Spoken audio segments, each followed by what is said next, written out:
Okay, Brent. Okay, Josh. This is Speak Now or Whatever.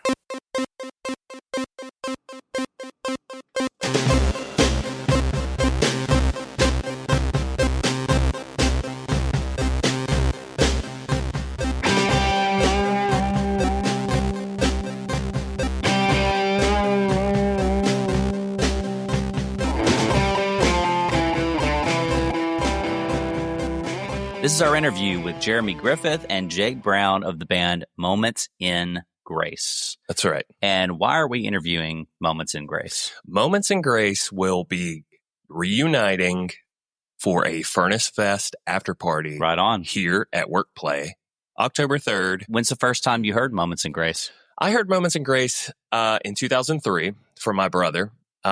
He literally came up to me and said, "Hey, you should check this band out. Mhm. It has one of the former members of 238 in it." I said, "Okay." Being Jake? Being Jake, knowing that I loved 238. And so, yeah, that's how I got started. Yeah, and they're an excellent band. I mean, that one album that they did, Moonlight Survived, is incredible and has lasted, for decades now. And what's really cool about this interview is that we got to discover a little bit of our commonality between Birmingham and Fort Walton Beach. Yes. And being, lots of commonality between the scene, venues that we played at, bands we played in, our relationship with Chad Johnson from Slacker 66 and Furnace Fest. So that was really cool to find that commonality and discover things as well when we talk to them. Yeah. Yeah, it's a lot of fun because it's very rare that we have interviews with people that have those same type of commonalities. Exactly. So this was actually great because you and I both grew up in more of this localized scene. Yes. In the Southeast. Mm-hmm. And so it was a great talk just having them on and discussing all those old days. Yeah, 100%. And both Jeremy and Jake have gone on to continue to produce music, mix music, work with artists. And so they got to discuss that a little bit with us. Yeah. So very exciting to give this interview to everyone. This is our interview with Jeremy and Jake from Moments in Grace.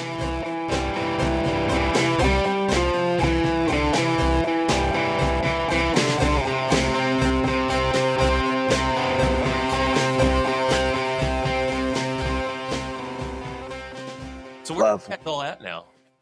So I'm in St. Augustine, which is where we're active with the band for a while. I after we broke up, I came back here to St. Augustine, which is here on the coast of Florida, and I've been here pretty much ever since. Nice. Cool. Awesome.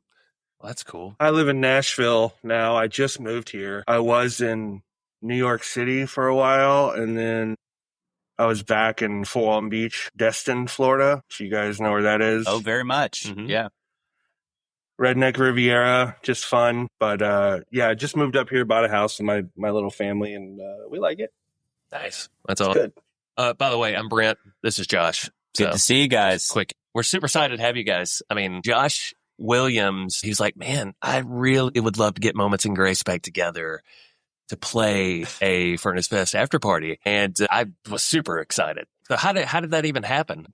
I started getting text messages out of the blue from Jake's good friend, Adam Blevins. Do you guys know Adam? Yes. Yeah. Yeah. We'll talk about all this weird connectivity here in a minute. But yes, we know Adam. And Adam was just like, you know what, dude? It's just out of the blue. I get a text. You know what? It'd be sick if you guys got back together and played. I just wrote back, never going to happen. How are you? And he was like, dude, don't count me out. Whatever, Adam's such a nice dude.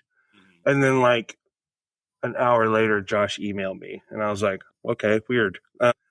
Obviously they were in cahoots, but, Josh was hitting me up and then I hit up Jake and Tim. It was just like, yo, do you guys want to do this at all? And, I'm sure Jake has something to add to that, but, strange. I remember Josh. I have lots of roots with playing shows in Birmingham because before we started this band, I was playing in 238, which was very much a band that had roots in Birmingham with Chad and Take Hold Records and all that. So yeah, Adam has always had part in he booked us up there But like Adam's done us a lot of solids over the years as a friend up there. He's always been supportive. And so he, started sending those texts to Jeremy and I was like, I know something's up, because I think when you're in a band, you're kind of too close to it a lot and you're kind of like your own worst critic.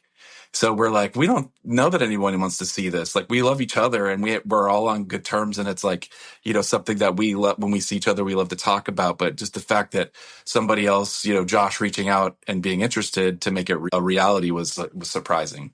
Yeah. So, yeah, that's awesome. It's weird because I didn't know anyone else knew about Moments in Grace because I felt like I was in a very small pocket of people that did. But then Josh Williams, who's been a buddy of mine for a number of years, was like, hey, man, you remember these guys? And played it. And we just like immediately connected with y'all's music. And it was just fantastic to hear. That's cool. Did you actually ever get to see us play when we were active? Or was this just something that Josh showed you and was like, dang, this band existed at some point? I ever saw you play. No. And maybe. So my brother was the one who actually introduced me to you guys back then. But I don't remember ever seeing you guys. No. I think we ripped. That's where we were good, in my opinion. You ripped? Like, yeah. I think we were really good live because we were psychopaths about rehearsal and just being a tight band. And I kind of think we were, but whatever. We took ourselves very, very seriously, which was like, like every aspect we were taking it very, very seriously, right?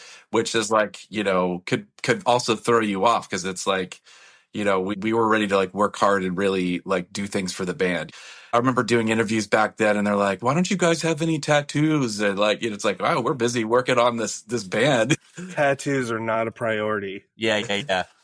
We got to rehearse. Well, I'm sure you guys have seen that over time, as many bands as you've played with, as many people as you've seen live too, of that aspect of doing a good recording, being good in the studio, but also pulling that off live and then having that, really being able to translate that live. I'm sure you've seen that as well.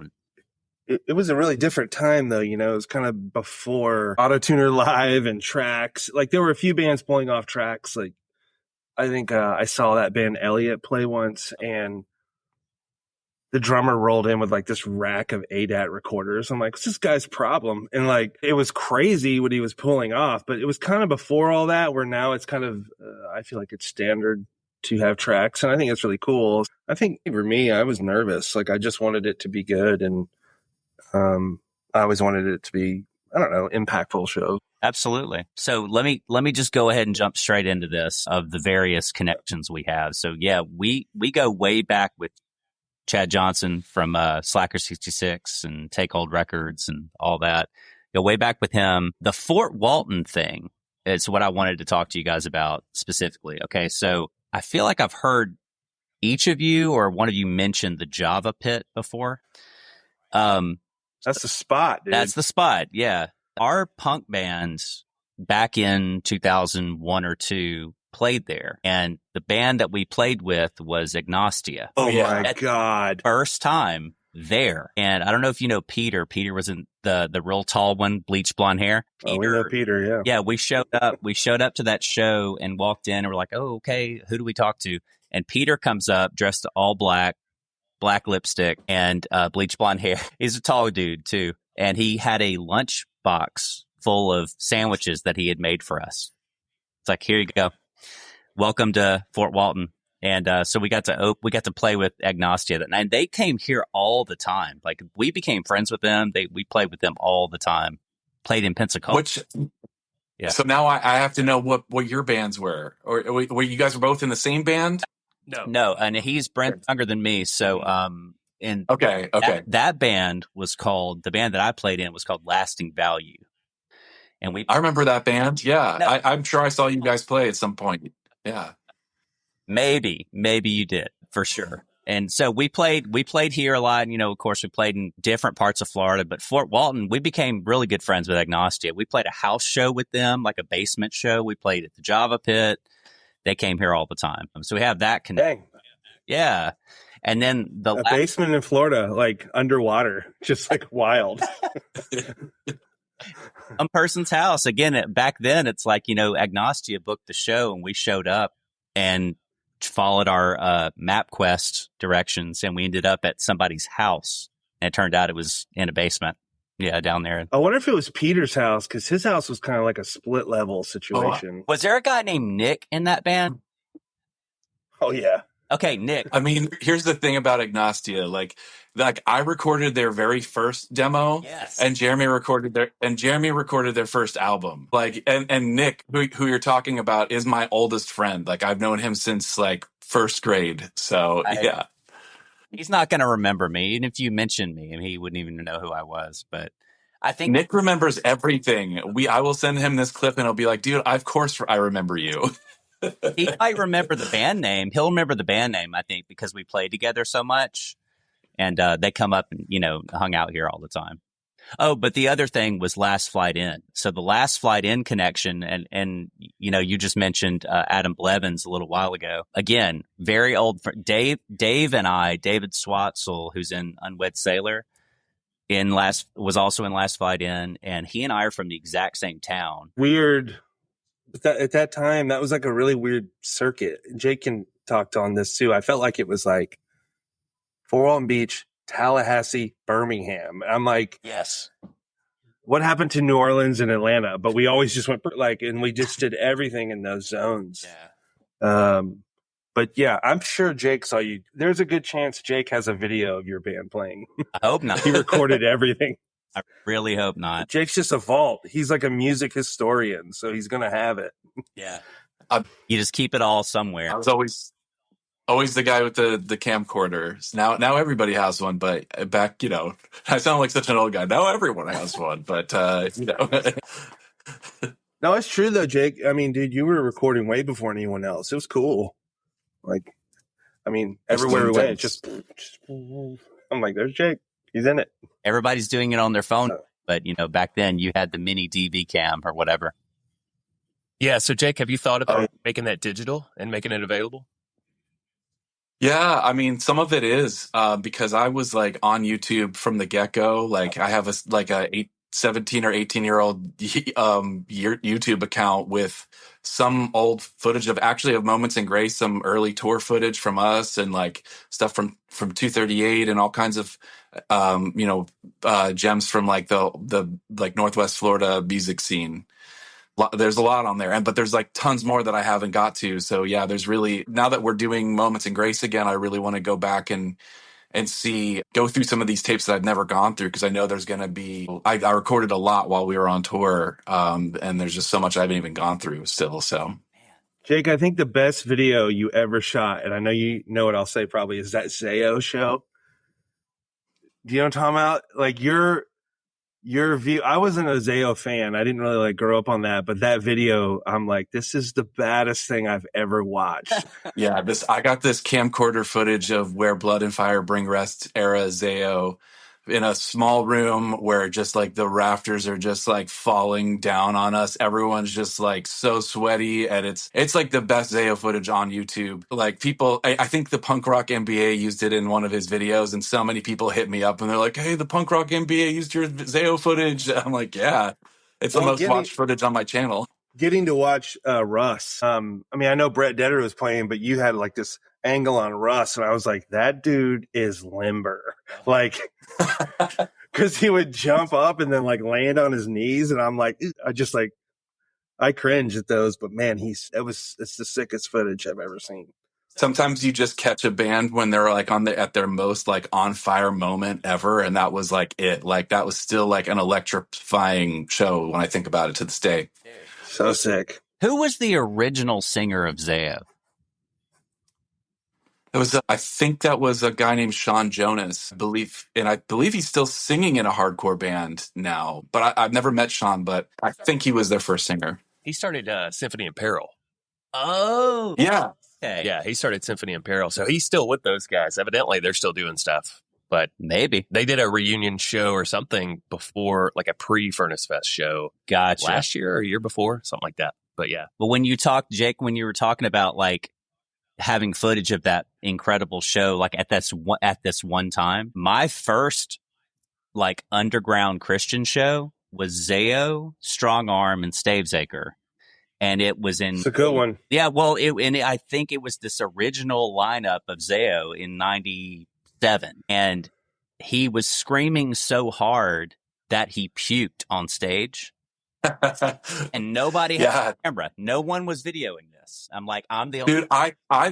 I've scoured YouTube for footage of that era of Zayo because I love that stuff just as much as the Blood and Fire era. I mean, I like every era of that band. I really do. But like that era was really, really raw. Like he was so passionate on those recordings. Like it's impressive stuff. Yeah. Yeah, it comes through. It came through live as well. That's awesome. Yeah. And it resulted in vomit on the stage for sure. So, but the band, your band, Moments in Grace, didn't start in Fort Walton, right? Where did this band sort of start taking shape?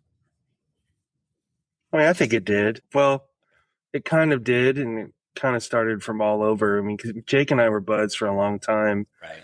Before the band, because we had so many mutual friends. Yeah. And we were just always in touch, but then we really did form it in Fort Walton. Yeah. And then when the opportunity came to make the record, we just chose to go to a better city. So we went to St. Augustine, and Jake had visited there, or you had moved or something. And he was just like, it's pretty amazing. And it was before it became what it is now, which is just chaos, even though it's wonderful. Every time I go there, I'm just like, this is out of control. But yeah, we just went there and rented a house and had a nice life for a little bit. Nice. I love St. Augustine. So yeah, it's incredible. Just too busy now. Yeah. God, I sound old. Ooh. Back then, though, the house we were renting was like a block away from the lighthouse here, which like now you could never afford to do, but like we would just walk down there and hang out at night. Like, it was, and also like Cafe 11 was a brand new venue here. And like, we were kind of like the first band to play shows there. Jeremy worked there for a while, and it was like, it was an interesting time then. It was awesome. It was amazing. But the band did kind of start in Fort Walton in my weird room in a metal recycling factory. And it was awesome. But yeah, there were kind of like two phases, because some of those bands that you guys mentioned, Last Flight In and Agnostia, I was working with them. I had a record label that I started as, a teenager, and those were bands that I was working with. And Jeremy was an artist I was working with, because that's kind of how this whole thing came about. Jeremy was out living in Boston at the time, and we were just chatting about the stuff he was writing, and he was really excited about his new record that he'd been working on. And so we were both happened to be moving back to the Panhandle at the same time, and so we put this together. And so really, like, the first phase of the band was kind of like Gulf Coast, and then the second phase was more like St. Augustine. Nice. Cool. Yeah. So was that Postcard Audio? Is that what that was? Mm-hmm. That was the first thing we did, and we actually called it that because Jake and I don't know if we were mailing CDs. What were we doing, Jake? Do you remember? Gosh, that would have been like mp3.com days, I think. So it was like 1999 or 2000, right? Yeah, something like that. That's I awesome. forgot about that. I didn't even remember it at all. Classic, man. We only do classics. I know. We do too, unfortunately, which is why we started this podcast. Exactly. I mean, the reason why we do this podcast, honestly, is to find out the origins of things. So, like, talking with you guys and hearing about these things that we also grew up in, it's just awesome. Like, we've talked to several people that didn't grow up here, didn't understand being a part of this scene within the Southeast. Like, and it's just cool. It's a good perspective, but it is. You were talking about, go ahead. I'm sorry. I was just going to say in Fort Walton, and I'm even older than Jake and everything. But when I was a kid, like, I even remember in Fort Walton, a massive underground music scene early in Fort Walton days. And I remember this band called Lesser of Two, that was the first time I ever saw a band that frightened me. I think I was like 12 or 13. And my sister took me to this show downtown Fort Walton, and it was at this old hotel, I think it was a hotel, and there was like a crappy fountain in the middle, and they just like set up around it and just let it rip. And I remember being like, this is crazy, man. Like, I can't be a part of this. Like, but from a very early on, like, there was like wild ass bands coming through Walton Beach, and like, I don't know. Like, I felt like it was always weirdly one of those places where people were like, I guess we'll play here. Like, and then the scene later on, became something really big. But I gotta give FWB some props, man. It always had some like weirdo music in it. It was awesome. 100%.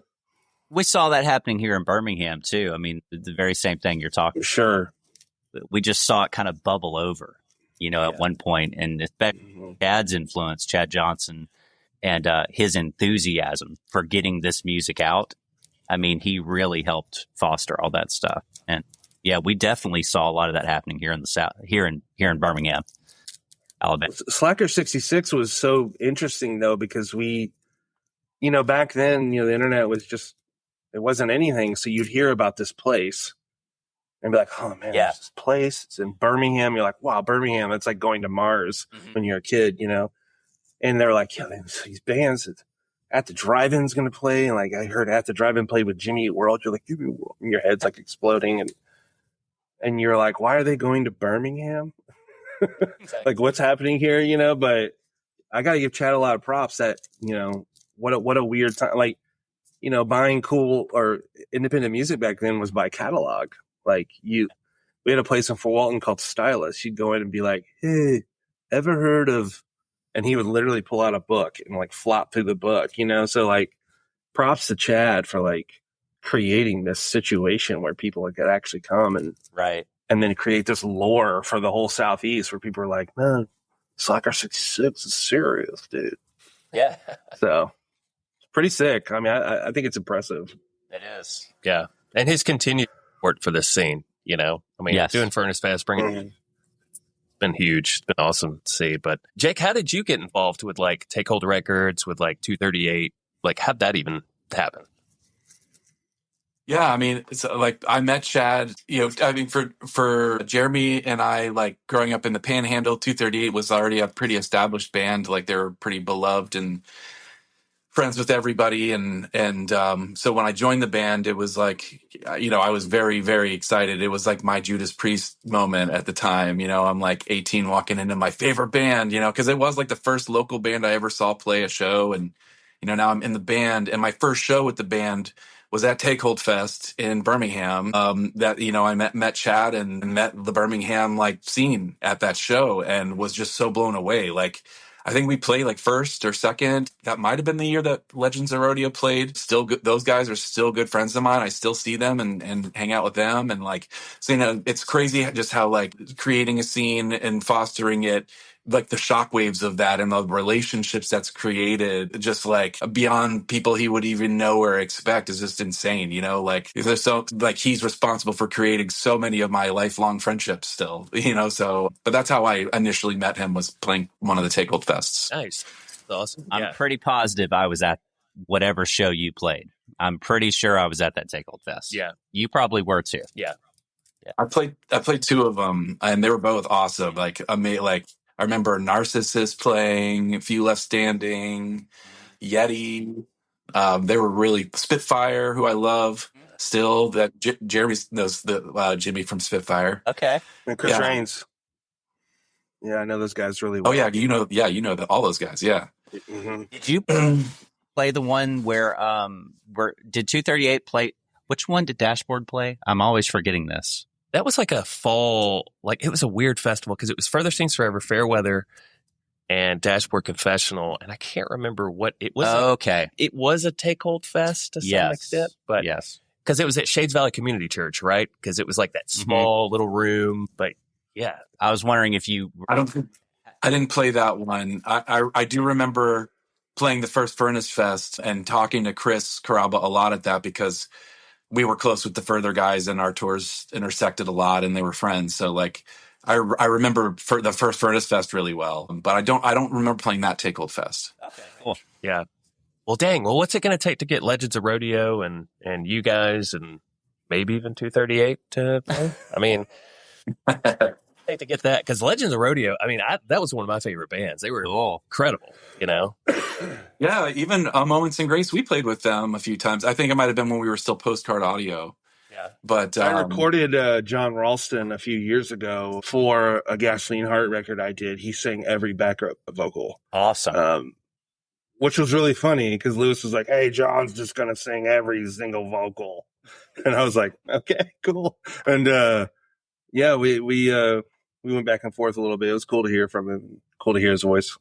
Nice. That's awesome. Even Spitfire. I think when Johnny was our friend Johnny Grimes, who's of course involved in Furnace Fest too now. He was saying, who's some of these old bands that we can get back together, and I was like, Spitfire. Like I forgot about Spitfire. Man, what a great band that was. It's so heavy. Oh my God. Yeah. I love everything Spitfire's did. That first Solid State album is just still like a major songwriting influence on me. Like that, like some of the riffs and beats are just so good on that album. Like unbelievably good. Jake, I know you love that first one, but Cult Fiction for me is kind of as good as it gets for that genre of music. Like even the recording, like I'll reference it to this day where I'm just like, all right, what'd this guy do? What is this? But they're great. I just talked to Chris Raines today, actually, from Spitfire, a drummer. So wild. Tell them to do a reunion show. Let's make it happen. He'd probably be like, I don't know, man. I'm busy. But you guys didn't have that same. He's like, Josh told you guys to play? I don't know. Maybe. I think he coaches like 3 baseball teams or something, and I don't know. Like he's busy. He's awesome though. a lot of work. Yeah. You guys, this may be a point that's been gone over many times, but when you started Moments in Grace, coming from where you came from, and again, we talked about the influence of what was happening in the South and what was happening the underground scene, especially here in the South. What bands could you point to now as maybe touchstones for you in creating the music that you made? I know for a fact. Hum, without a doubt. Bloomsday, primarily the EP by Bloomsday. I think Blake Westcott is, one of my vocal and guitar heroes. And then I feel like everyone, if you didn't like, Sunny Day, you were like an idiot. But I don't know. Those were my main ones. And, I'm sure Jake has many. I remember Hum being the first band that Jeremy and I specifically, I was in 238 and Jeremy was just hanging out at one of our practices and us bonding over Hum and him picking up Kevin's guitar, playing a Hum riff and me just being psyched about it, That was that probably laid the groundwork for this band. Yeah, they were just so heavy and spacey and just so. Matt Talbot's the most different vocalist I've ever heard in my life. I still don't get it, but I still can just rock it all the time. But it was definitely Hum was a big one. And Jeff Buckley and people like that vocally. Sure. Yeah. I'm a diehard Tears for Fears fan. That's always number one for me. And Sunny Day is like a forever. Sunny Day. And I think the way I play bass and my approach is very influenced by bands like Cursive. I played with Frodis for a little bit and they were an influence on me before I played with them. I'm just really overdriven, angular kind of bass lines, that was something that 238 was into. And that I think that I carried over into this band a bit. And also bands, we were really into bands like Ours and Coldplay that were kind of more alt rock, but big, they didn't feel so bound by a genre. They were kind of bigger, epic kind of bands. Absolutely. Mm-hmm. Jake, I do think that Tears for Fears bass wise definitely creeped into your style. I think Kurt is totally unrecognized as a melodic bassist, his stuff. And maybe Roland wrote it. I don't know. Roland's an absolute freak of nature, but Kurt, I feel I've thought about it recently just with us doing this, man, Jake actually pulled from that. Maybe he didn't even know it, but it was happening. Yeah. I listened to so much of them at that point that it was going to happen. But when you go back and listen to Tears for Fears, you're like, holy crap. The bass is really complimenting the vocal. It's weird, how they did it. I'm really impressed by it. So cool. Songs from the Big Chair. Love it. Incredible, right? It's all good. Elemental. It just keeps going. It's that's funny. You mentioned Ours, the band Ours. Yeah. I saw them here in Birmingham when they first came out. They played an acoustic show at a record store. It was put on by our local radio station here. But yeah, that's such an interesting band. So you saw like what year? Like when they first came out? You said Yeah, when they first came out. we were really That's when it digging was on really them. good. Yeah, Yeah. it was really good. That first record was really good. Then they got really into like hair grease and too many tattoos. I'd always be like, just relax, man. Put on a ball cap. Like he was just, There you go. he was always it was always so intense. I'm just like, bro, relax. You sing better than everyone. Chill. Man. Just too intense. Yeah, for real. Jeremy, how did you begin with music production, mixing, engineering? I mean, was this a learn as you go thing, as being in a band, learning how to do just on the fly?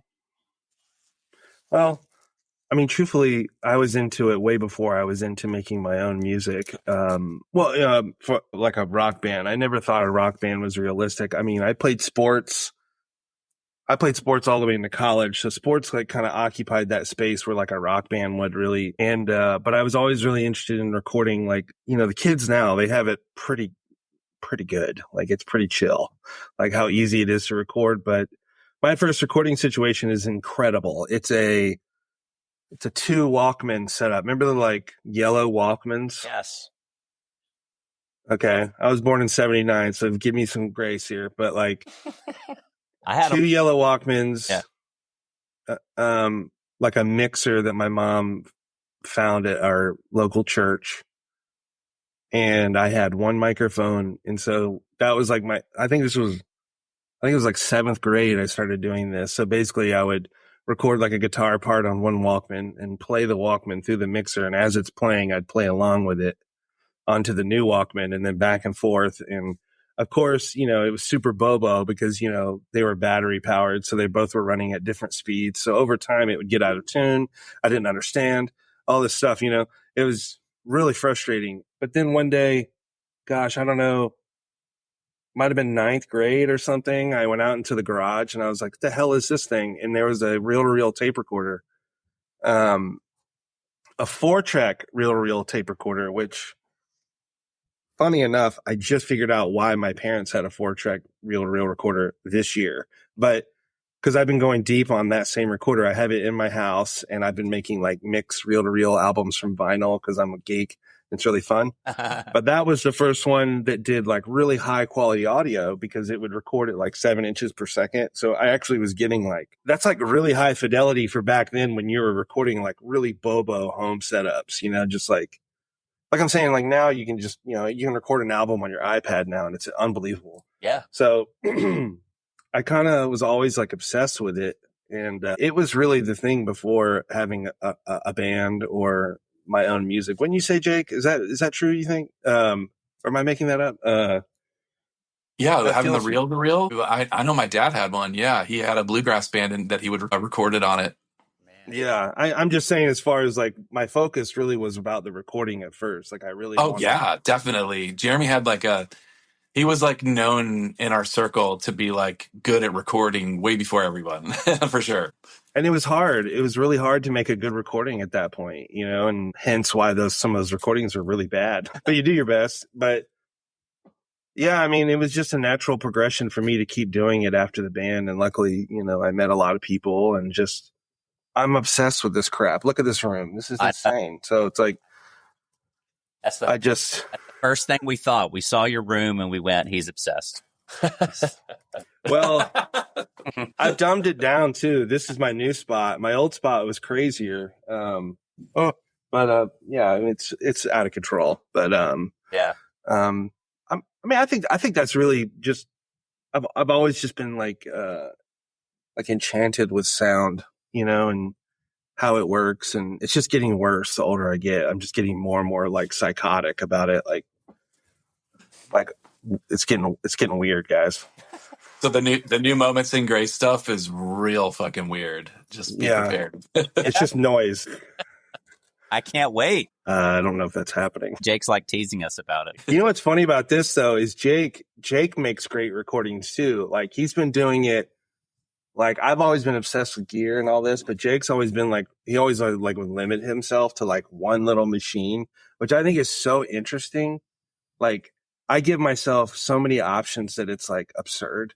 Where Jake will be like, I have this 4-track recorder, and he'll just make a whole album with it, and it's It's pretty dang cool. Some of Jake's recordings are absolute chaos and amazing. I want to hear it. I'm not wrong, right? I mean, they're really cool. I think he does some really neat stuff. Yeah, there's a lot of things you guys are teasing us about. New Moments in Grace, Jake's recordings. Well, Jake's been putting out albums forever. I mean, he's prolific. Where does we ask this a lot with various people that we talk to, because we're just so curious about where songwriting starts for a lot of people. For the two of you, do songs come like, is it a craft where it's like melody first, riff first, or is it lyrics first for you guys? 100% riff. I wish it was the other way around. I feel like when people write a lyric first, usually the song follows. After working years and years and years with people, when somebody comes in and they have their story first, the song just takes care of itself. Okay. It's a pretty simple thing, but we find ourselves getting romantically involved with these musical things, and then we force a song onto those musical things, and that can be daunting and tough, and it could also make writing a lyric just so almost pointless because there's like not a story there. There's just a really cool music situation, But for me, it's always been riffs or, once again, like a moment or a sound or, an inspiration, Like I always wanted to sound like Hum and Bloomsday. I had this kid. It's like when I was writing like rock songs, and so half the time it was me acting it out almost, like pretending I was these people. And in the process of that, a song might fall out. But, just wanting to be like the ones that inspire you. I think that's a good way to put it. What about you, Jake? Yeah, I mean, I think it really depends on the project, and I think Jeremy's definitely the best one to speak for Moments in Grace because he was kind enough to share kind of the role of songwriter in this band, but I mean, this was was Jeremy's band to begin with because these were, we all had little parts in writing little parts of the songs, but Jeremy brought a lot of these to the table. I wanted to play, when we started this, I wanted to play his songs because I knew he wrote cool songs. And so like each band that I've been a part of is kind of a different process. Like when I write, I almost always start with a drum beat and then a bass line, and then go from there. That's just a way I just like to write something kind of angular always. Like I always start with that and any project I do. But yeah, but this is just one of those bands though that I really like to lay back and kind of see what I can do to add more textures and layers, in whatever role I can play. Well, it's funny how it's different for everybody, and I think probably you guys have seen this over time that songwriting sort of just sometimes when you're in a band, especially, it just evolves to where everyone just knows what to do. Everyone just knows how it's going to happen. Everybody can have a part, and it just happens, naturally over time. Totally. Yeah. That's super cool. Yeah, I never thought of that with you, Jake, though. Like you starting with drums and bass, that just makes so much sense when I go back and listen to like all that stuff you do. Sorry. We're just having a little personal conversation here. Well, I do think about this question all the time. Like I'm doing a project now called Isya that's just me playing it's like a one-man band kind of thing. And I've taken forever to release new music because I'm trying to be really I'm trying to let the lyrics kind of come out as they are. And I've been kind of writing the songs as I play them, but I always start with the bass and drums and then just improvise live. And then they kind of become something. And I used to kind of be embarrassed by like the fake words you'd come up with before the real words kind of came to you. But now I'm kind of trying to play with that and like use that because sometimes I'm finding, and I'm sure every songwriter finds this, like those words sometimes are right. Like those words that pop out, that thing you sing, that little placeholder lyric that helps you write the rest of it. Yeah. It's like, that's part of the adventure of it. Yeah. Yeah. That's really cool because I'm trying to envision that now as you're talking about it, of starting with drums. I'm trying to think of like starting with a rhythm and then building on top of it. That's really, really interesting. Yeah, I don't know. I've always keyed in on like the rhythm of a song first and then how that affects me. Yeah. So I guess I forget that I listen to music in an odd way until like my wife will say something and I'm like, oh yeah, you're hearing something completely different than me here. Yeah. So your wife tells you, hey, you listen to music weird. Yes. My wife probably does the same. Yeah, same. Definitely. Well, awesome. So Not me. Not you? She's on board. Oh, She's on board. she's on your team, right? guys, it's been awesome. Team chair. Guys, for sure. Like, this has been a real treat. I work here at Work Play, so like I'll be helping you guys set up and stuff when you guys are here. So it's super nice to meet you guys. But you guys are going to be playing one of the Furnace Fest after parties. I think it's Friday, October 3rd is what that's happening. Yep. So that'll be awesome. And with Summer Rental, right? Yes. I'm so pumped about that. So that's Lewis from Gasoline Heart and Dear Ephesus new band. And it's with a couple guys from Group Love and this dude, Joey Bradshaw, who's been playing with Lewis forever. And they're just really good. They just did all these brand new shows. And so they're our buds. I wanted them to play pretty bad. I would have never put someone from Group Love and Dear Ephesus together. I would love to see them. I want to see Dear Ephesus and Spud Gun and World Against World. That's what I want. World Against World. Let's do this. Dropping some, I remember that. dropping some. Listen, guys, times. you guys are the ones with all the connections. Look, we just have a venue. We're here to serve. So just You got this. yeah, call some other You band. got this. No, I can help you with the Legends of Rodeo one because I'm still talking to them quite a bit. So we can work on those guys. that'd be awesome. All right. Well, Lewis will be at the show, so just work on Lewis in person when you see him. Bam, there you go. It just, He's the boss. Yeah. I mean, just we can make that happen. We can make It's it happen. easy. The Spitfire thing, this is a dream that could come true. Yeah, You never this is know. great. So, but awesome. Well, thank you guys again so much for being a part of this. If there's anything that we can do to help, get some people involved and get stoked about Moments in Grace, then just let us know. Yeah. Okay? Hey, yeah. And we, Let's see Thank what you. happens. hey, we really talking Yeah. with us, and everybody here I know is going to be super psyched to see you guys. Yeah, we're super together. pumped. Well, I do have one more thing I just want to mention really quick. Because we haven't really told anybody. You guys are the first people we've talked to about doing this. And we also haven't mentioned to anybody yet that our friend Eric Jernigan is going to be playing guitar with us. He's a good friend of the band, and Eric's been in a lot of other amazing bands over the years, and so we're really excited about that. So I thought I would just mention that too. He's been in Rosetta, City of Ships, Agnostia. Low Pressure System, Agnostia. Are you joking? He was in Agnostia? He was. Man. Awesome. So But he's special. he's special. Okay, so Jake, listen, you said you remembered, just to throw this out there, just so you remember. You said you remembered our band, Lasting Value. Definitely. The challenge is, can you get Nick to remember it? And I think he does. You got to talk to Nick, and you just say, do you remember this band? And then you let us know. That's all. Okay. Does Nick remember? I'm telling you, I know he remembers. I know Nick remembers. Nick has a better memory than me, and I have a pretty decent memory. He's got the best memory, so I know he knows. Yeah. Fort Walton scene, Birmingham scene. We got to reconnect those things. Mm-hmm. Yeah, love it. Love it. Absolutely. Thanks for having us. Appreciate it. Yeah. See you guys soon.